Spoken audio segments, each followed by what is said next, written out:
Guys, basahin niyo kung ano nakasulat sa papel na ito. Ha? Eh, wala namang nakasulat. Meron. Basahin niyo mabuti. May secret message ako nakasulat dyan. Wala naman eh. Nanggo-good time ka na naman yata eh. Sa pamamagitan ng lighter na ito, ipapakita ko sa inyo kung ano ang secret message na nakasulat dito. Magic? Sige nga. Okay? Sige, kailangan ko ng tulong niyo. Sige, hawak. Sige, tulungan natin. Paano? Ba't mo sinusunog? Ingat sa mga daliri, ha?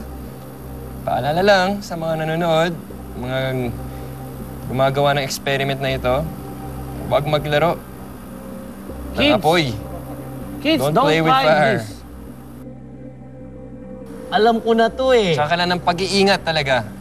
Hindi pwede sobrang matagal ang pagtapat sa apoy sa papel kasi baka masunog. So, kailangan ginagalaw-galaw. Tingnan mo. Anong first letter Nabasa mo ba na dyan? Ano? IB! Hindi niyo pa rin mahulaan? I believe. Parang... Ayun na, ano? Nababasa niyo na. I believe! I galing naman. believe. O, Teka, diba? anong tinta ginamit mo dyan? Good question. Hindi tinta ang ginamit ko dyan, kundi katas ng lemon. Ang lemon juice ang nagsisilbing writing fluid. Ito ang ipinahid o ipinansulat ko sa blankong papel. Pinatuyo natin siya. Pagkatapos, ay itinapat natin ito sa nakasinding lighter. Mapapansin natin na hindi nasusunog ang pangkalahatang papel at mas focus ang pangungutim sa area kung saan may bahid ng katas ng lemon. Ang lemon juice kasi ay acidic. Ang acid na ito ang siyang nagpapahina sa molecular bonds ng papel.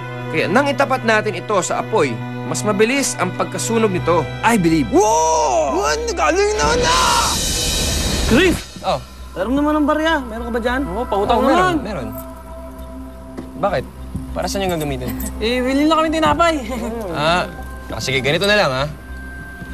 Kapag na-shoot nyo itong baryang ito dito sa basong to, nang hindi hinahawakan yung coin at yung papel, sa inyo na yan. Yun lang? Kahit wag yun ang bayaran. Sus naman! Sige, kaya-kaya yan! Kaya nyo. Sisiw. Ako mauna. Mag-isip kayo mabuti, ha? Calculate ko lang ha. Negative 8 Hindi to pwedeng the 10th hawakan, ha? to the 10th power. 10th power ka dyan. Axis mo.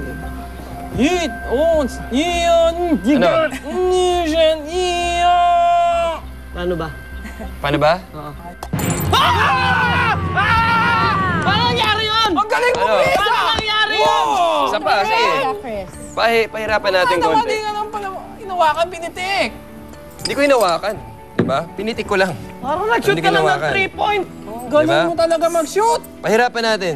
Kahit 3 pa. Tatlo! 3-point shot. Kanina free throw lang. Ang galing nun na! Na swak. Kasi naman yun. Nagsimula ang ating experiment na nakapatong lang ang barya sa ibabaw ng baso na may card. Ito ang kanyang state of rest.